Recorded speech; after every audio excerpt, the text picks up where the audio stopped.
नाज़रीन इकराम, आज का ये वाकया निहायत ही दर्दनाक और दिल को दहला देने वाला है। ये वाकया है एक अमीर ज़ादी का, जिसने जिंदगी भर अल्लाह की नाफरमानी की, गुनाहों पर गुनाह किए, यहां तक कि जब वो मर गई तो उसके शहर के कब्रिस्तान के तमाम मुर्दे भी अल्लाह की बारगाह में यूं दुआ कर रहे थे कि मौला, इस मरने वाली जहन्नमी औरत को इस कब्रिस्तान में आने न दे, यानी इस औरत से हम सब की हिफाजत फरमा। आखिर उस औरत ने ऐसे कौन से गुनाह किए थे कि जिन गुनाहों की वजह से कब्रिस्तान के मुर्दे भी अल्लाह की बारगाह में पनाह मांगते थे। अल्लामा जौज़ी रहमतुल्लाह तआला ने अपनी किताब में इस वाक़ये को नक़ल फरमाया है। आप फरमाते हैं कि मेरे एक करीबी साथी ने मुझे बताया कि एक रात मैंने ख्वाब में देखा, मैं जिस शहर में रहता हूं, शहर के कब्रिस्तान के तमाम मुर्दे अपनी अपनी कब्रों से निकल रहे हैं। अल्लामा जौज़ी रहमतुल्लाह तआला लिखते हैं कि मेरे दोस्त ने बताया कि कब्रिस्तान के तमाम मुर्दों को अपनी अपनी कब्रों से निकलता देखकर मैं हैरत में डूब गया। तमाम मुर्दे एक जगह पर इकट्ठा हुए और इकट्ठा होने के बाद वो सब के सब एक जबान होकर अल्लाह की बारगाह में गिरयोजारी करने लगे। अल्लाह की बारगाह में वो सब गिड़गिड़ा गिड़गिड़ा कर दुआएं करने लगे और उन सब की जबान पर एक ही दुआ थी, या अल्लाह, इस मरने वाली जहन्नमी औरत को इस कब्रिस्तान में दफन ना होने दे। मौला, वो औरत यहां ना आए, हम सब की हिफाजत फरमा। अल्लाह अकबर। अल्लामा जौज़ी रहमतुल्लाह तआला फरमाते हैं, मेरे दोस्त ने ख्वाब ही की हालत में कब्रिस्तान के मुर्दों से पूछा, आखिर तुम उस औरत से पनाह क्यों मांगते हो? उस औरत ने ऐसा कौन सा गुनाह किया है? इस पर बताने वालों ने बताया, दरअसल वो औरत जहन्नमी है, उसने जिंदगी भर अल्लाह की नाफरमानी की है और उस औरत के यहाँ दफन होने की वजह से जब उस पर अल्लाह अजाब को मुसल्लत करेगा तो कब्रिस्तान के तमाम मुर्दों को उस अजाब की वजह से तकलीफ होगी। इसीलिए हम अल्लाह की बारगाह में दुआ कर रहे हैं कि वो औरत इस कब्रिस्तान में दफन ना हो।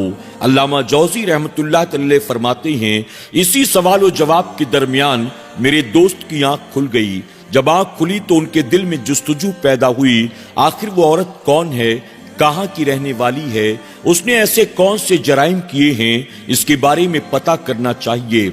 वो सुबह उठे, उठने के बाद अपने शहर के कब्रिस्तान में चले गए कि जाकर मालूमात हासिल करते हैं। कब्रिस्तान में पहुंचे तो उन्होंने देखा एक ताजा कब्र खोदी जा रही थी।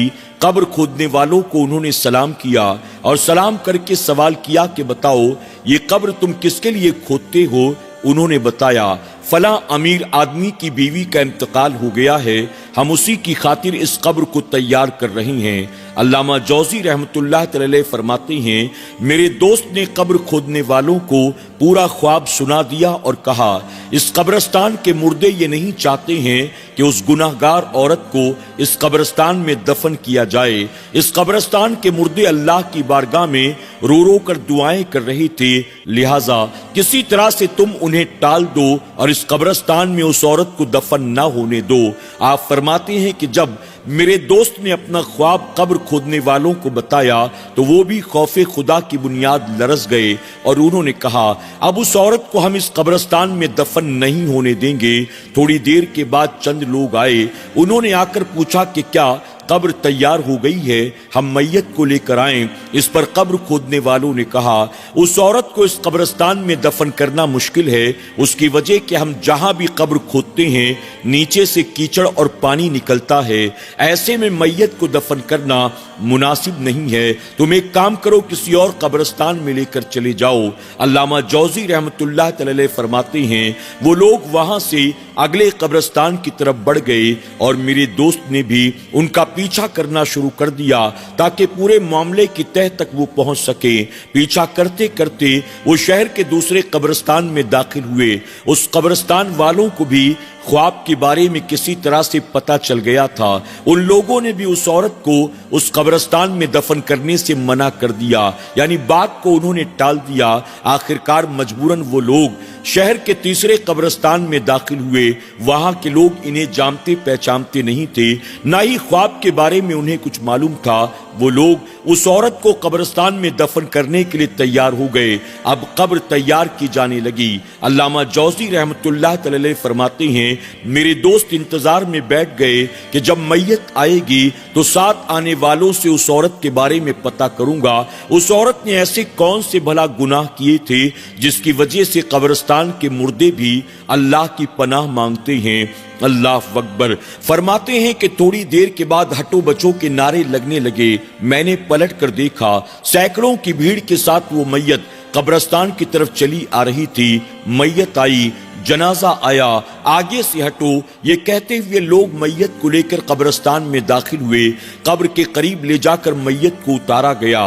अल्लामा जौज़ी रहमतुल्लाह तआला के दोस्त आगे बढ़कर उन लोगों से पूछते हैं, इस मरने वाली के क्या रिश्तेदार भी साथ आए हैं? लोगों ने इशारा करके बताया। मैयत के आगे आगे एक बूढ़ा आदमी और एक नौजवान लड़का चले आ रहे थे। लोगों ने बताया कि ये मर्द इस औरत का शौहर है और ये लड़का इस औरत का बेटा है। अब वो बुजुर्ग उनके करीब जाते हैं, करीब जाकर सलाम करते हैं और सलाम करके कहते हैं, मैंने कल रात इस औरत के ताल्लुक से एक ख्वाब देखा है, बड़ा ही इबरतनाक ख्वाब था। क्या मैं वो ख्वाब तुम्हें बता सकता हूँ? इस पर उस मरने वाली के शौहर ने कहा, मुझे इस ख्वाब के बारे में कुछ भी नहीं जानना है, और ये कहकर वो एक तरफ चला गया। लेकिन उस मरने वाली का बेटा बुजुर्ग के करीब आया और आकर कहने लगा, आपने क्या ख्वाब देखा है? मैं अपनी माँ के ताल्लुक से देखे हुए ख्वाब को जानना चाहता हूँ, बताइए आपने क्या ख्वाब देखा? ऐसे में बुजुर्ग उस नौजवान का हाथ पकड़कर कब्रिस्तान के कोने में ले जाते हैं और ले जाकर कहते हैं कि रात मैंने ख्वाब में देखा तुम्हारे घर के करीब जो कब्रिस्तान है, उस कब्रिस्तान के तमाम मुर्दे अपनी अपनी कब्रों से बाहर निकल आए थे और वो सब के सब गिड़गिड़ा कर अल्लाह की बारगाह में ये दुआ कर रहे थे कि मौला इस जहन्नमी औरत को इस कब्रिस्तान में दफन मत होने देना। यानी वो तमाम मुर्दे जो थे अल्लाह की बारगाह में तेरी वालिदा के ताल्लुक से पनाह मांग रहे थे कि कहीं तेरी वालिदा को उस कब्रिस्तान में दफन ना कर दिया जाए। मुझे बता, तेरी माँ ने जिंदगी में ऐसे कौन से गुनाह किए हैं? अपनी माँ के ताल्लुक से जब ये ख्वाब सुना, नौजवान कांप गया और कांपने के बाद कहता है, हाँ मेरी माँ बहुत बड़ी गुनाहगार थी। मेरी माँ शराब पीने की आदी थी। मेरी माँ नाच गाने की शौकीन थी। मेरी माँ औरतों पर खामखा बहतान आयत किया करती थी।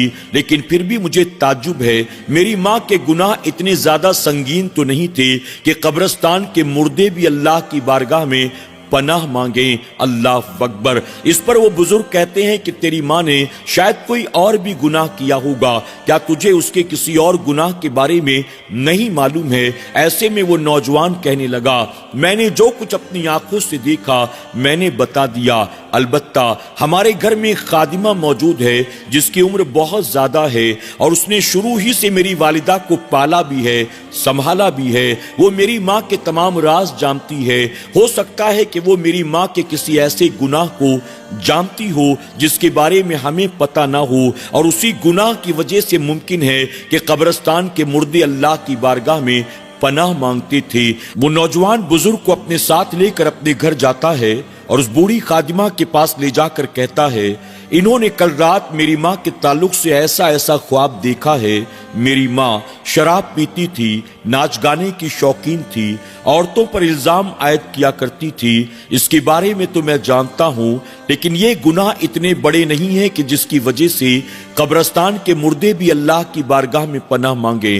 तुमने तो मेरी माँ को शुरू से देखा है, तुम मुझे सच सच बताओ, मेरी माँ के अंदर ऐसी कौन सी बुराइयां थी? मेरी माँ ने ऐसा कौन सा गुनाह किया था कि जिसकी वजह से कब्रिस्तान के मुर्दे भी अल्लाह की बारगाह में पनाह मांगते हैं? जब उस बूढ़ी औरत ने ये सुना, उसकी आंखों से आंसू जारी हो गए।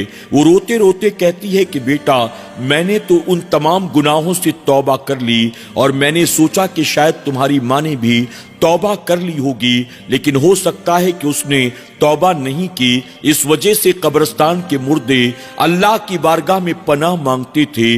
नौजवान कहता है, मुझे साफ साफ बताओ कि मेरी माँ में ऐसी कौन सी बुराइयां मौजूद थी। वो बूढ़ी औरत कहती है कि तेरी माँ शराब की आदी थी, नाच गाने की शौकीन थी, औरतों पर बहतान आयत करती थी। इसके बारे में तो सबको मालूम है, लेकिन 3 बातें ऐसी हैं जिसके बारे में तू भी नहीं जानता।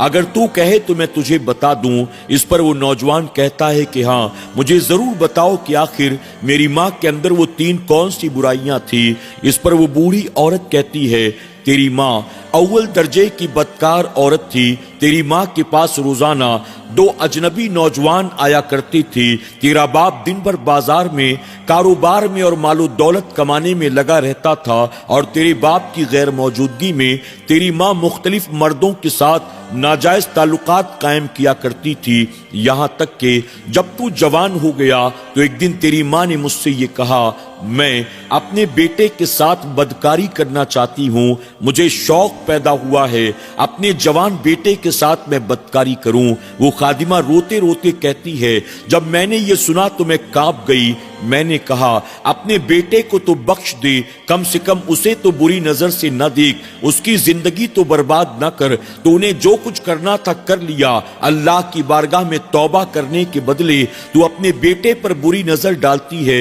इस पर वो औरत कहती है, मुझे सब्र नहीं होता, किसी तरह से तू मेरी मदद कर, मैं अपने बेटे के साथ बदकारी करना चाहती हूँ। अल्लाह अकबर। अल्लामा जौजी रहमतुल्लाह तआला लिखते हैं, मेरे दोस्त ने जब ये सुना वो खुद भी खौफे खुदा की बुनियाद लरज उठा। आखिर एक औरत अपने बेटे के ताल्लुक से ऐसे तसव्वुर भी कैसे कर सकती है। लेकिन वो औरत इतनी बड़ी नफ्स परस्त थी, अपने जवान बेटे को बुरी नजर से देख रही थी और खादिमा से कह रही थी कि तू मेरी मदद कर। खादिमा कहती है कि मैंने तेरी माँ को बहुत समझाने की कोशिश की, लेकिन जब वो ना मानी तो आखिरकार मैंने कहा, बता मैं तेरे लिए क्या करूं। इस पर तेरी माँ ने कहा, फला गली में एक पैगाम रसा रहता है, यानी लोगों तक एक दूसरे का पैगाम पहुंचाया करता है। जाकर उसको मेरा ये पैगाम पहुंचा दे। उससे कह दे कि इस नौजवान तक ये पैगाम पहुंचा दिया जाए, एक लड़की इससे मोहब्बत करती है, इससे तन्हाई में मुलाकात करना चाहती है, इससे जिस्मानी ताल्लुकात कायम करना चाहती है। मैंने पैगाम रसा तक तेरी वालिदा का पैगाम पहुंचा दिया और उस पैगाम रसा ने तुझ तक ये पैगाम पहुंचा दिया, और हाय तूने भी इस दावत को कबूल कर लिया और तूने भी उस लड़की से मिलने की ख्वाहिश जाहिर कर दी। पैगाम रसा का पैगाम लेकर मैंने तेरी वालिदा को बता दिया कि तेरा बेटा तुझसे मुलाकात करने के लिए तैयार हो गया है, अब बता क्या करना होगा। इस पर तेरी वालिदा ने कहा, फला मकान में एक कमरा तैयार कर और उस कमरे के अंदर रोशनी ना हो, इस बात का ख्याल रख, और जा पैगाम रसा से ये कह दे कि वो लड़की चूंकि कुंवारी है, पहली मर्तबा किसी मर्द से तन्हाई में मुलाकात करने वाली है, वो नहीं चाहती कि ये गुनाह का काम उजाले में किया जाए, इसलिए अंधेरे में वो ये काम करना चाहती है। फला वक्त फला दिन तो उस जगह पर आ जाना और ख्याल रखना तेरे घर वालों को भी इसके बारे में मालूम ना हो कि तू किसी से मिलने के लिए जाता है। पैगाम रसा तक मैंने तेरी वालिदा का ये पैगाम पहुंचा दिया, पैगाम रसा ने ये पैगाम तुझ तक पहुंचा दिया। इसके बाद तू अपनी वालिदा ही से मुलाकात करने के लिए उस कमरे में दाखिल हुआ, चूंकि चारों तरफ अंधेरा था, न तूने उसे देखा न उसने तुझे देखा, और रात भर तुम एक दूसरे के साथ बदकारी करते रहे, यहां तक कि तुम्हारी आंख लग गई, तुम सो गए, और सुबह होने से पहले तुम्हारी माँ वहां से उठी और अपने घर वापस आ गई। सुबह मैंने तुझे जगाया और उसके बाद तू उठा, तैयार होकर तू भी घर वापस आ गया। इस तरह तुम दोनों में मुलाकात का सिलसिला चलता रहा, एक दूसरे से मिलते रहे, बदकारी करते रहे। एक दिन मुझे पता चला कि इस गुनाहे अजीम की वजह से तेरी माँ हामिला हो चुकी है। अल्लाह अकबर। एक माँ अपने बेटे के जरिए खुद हामिला हो चुकी थी। जब मुझे इसके बारे में पता चला, मैंने तेरी माँ को बहुत समझाया बुझाया, लेकिन तेरी माँ मानने को तैयार न हुई। वो तुझसे फिर भी मुलाकात करती रही। इससे पहले कि हमल जाहिर हो जाए, तेरी वालिदा ने तेरे वालिद से कहा कि मेरी तबीयत चंद दिनों से खराब मालूम देती है, अगर इजाजत हो तो कुछ दिनों के लिए मैं अपनी वालिदा کے گھر چلی جاؤں، یعنی تیرے ننیال چلی جاؤں، اور تیرے والد نے اس بات کی اجازت دے دی۔ آخر میں ہم دونوں جو ہے تیرے ننیال چلے گئے۔ وہاں جانے کے بعد کچھ عرصہ گزرا، اس کے بعد ایک بچہ پیدا ہوا۔ بچے کی ولادت کے بعد تیری ماں نے اپنے ہاتھوں سے اس کا قتل کر دیا۔ چند روز وہاں آرام کرنے کے بعد تیری ماں اور میں ہم دونوں واپس تیرے گھر آ گئے۔ گھر آنے کے بعد تیری ماں نے پھر مجھے بلایا اور بلا کر کہا مجھ سے صبر نہیں ہوتا، میں پھر اپنے بیٹے سے ملنا چاہتی ہوں تو انتظام کر دے۔ میں نے تیری ماں کو بہت سمجھایا بجھایا۔ میں نے کہا تو کتنے بڑے بڑے گناہ کر چکی ہے، میں نے تو رب کی بارگاہ میں توبہ کر لی، تو بھی توبہ کر لے، تو اپنی بھی آخرت تباہ کرتی ہے، اپنے بیٹے کی زندگی اور آخرت دونوں تباہ کرتی ہے، توبہ کیوں نہیں کرتی؟ تیری ماں نے کہا مجھ سے صبر نہیں ہوتا، میں اپنے بیٹے سے ملنا چاہتی ہوں۔ اس کے بعد میں نے پھر سے تجھ تک پیغام پہنچا دیا اور پھر رات کے اندھیرے میں تو اپنی ماں سے ملنے کے لیے تیار ہو گیا۔ اللہ اکبر! تیری ماں اتنی بدکار عورت تھی، غیر مردوں سے ملنے کے ساتھ ساتھ اس نے تیرے ساتھ بھی ناجائز تعلقات قائم کر لیے۔ اللہ کی بارگاہ میں تو بھی توبہ کر لے، میں نے بھی توبہ کر لی، یہ سب سے بڑا جرم ہے تیری ماں کا۔ اس کے بعد دوسری بات بھی سن لے۔ اللہ اکبر! نوجوان نے اپنے کانوں پر ہاتھ رکھ لی اور کہا میری ماں کا اتنا بڑا گناہ اور اب مجھے پتا چلا۔ اللہ اکبر! اب میں دوسری اور تیسری بات سننا نہیں چاہتا، بس کر، اور اس سے زیادہ سننے کی میرے اندر طاقت نہیں ہے۔ یہ کہہ کر وہ نوجوان کمرے سے باہر نکل جاتا ہے۔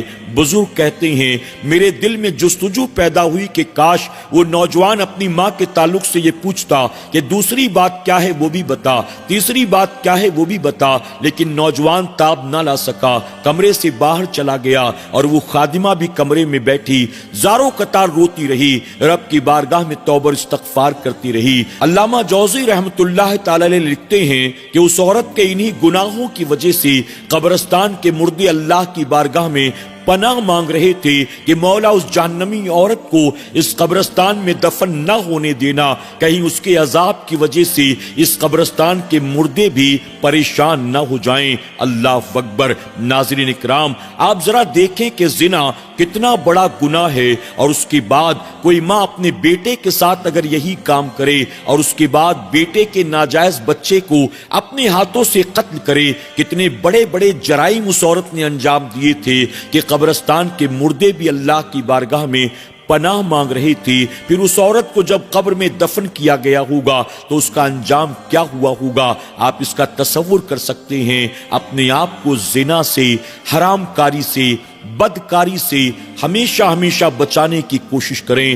آج بہت سارے نوجوان لڑکے لڑکیاں ایسے ہیں، یہودیوں عیسائیوں کی دیکھا دیکھی اس گناہ میں مبتلا ہو جاتے ہیں، اور انہیں لگتا ہے ہم نے اگر کسی کے ساتھ ناجائز تعلقات قائم کر لیے اس سے کیا فرق پڑنا ہے۔ اللہ کے پیارے محبوب صلی اللہ علیہ وسلم نے 1450 سال پہلے فرمایا جب ایک مرد و عورت زنا کرتے ہیں تو ان کا ایمان سینے سے نکل جاتا ہے، یعنی جب تک اس گناہ سے وہ فارغ نہیں ہو جاتے تب تک ان کے سینے سے ایمان نکل چکا ہوتا ہے۔ آپ سوچیں، اللہ نہ کرے، 100,000 بار نہ کرے، اسی حالت میں اگر کسی کا انتقال ہو جائے تو گویا وہ دنیا سے بے ایمان مرے گا۔ اسی طرح زنا کی نحوست کیا کیا ہے، زنا کرنے والوں کے لیے کیا کیا وعید آئی ہے، زنا کرنے والوں کو قبر میں کیا عذاب ہوگا، محشر میں کیا عذاب ہوگا، جہنم میں کیا عذاب ہوگا، ہم اس کا تصور بھی نہیں کر سکتے ہیں۔ ہمیں اور آپ کو چاہیے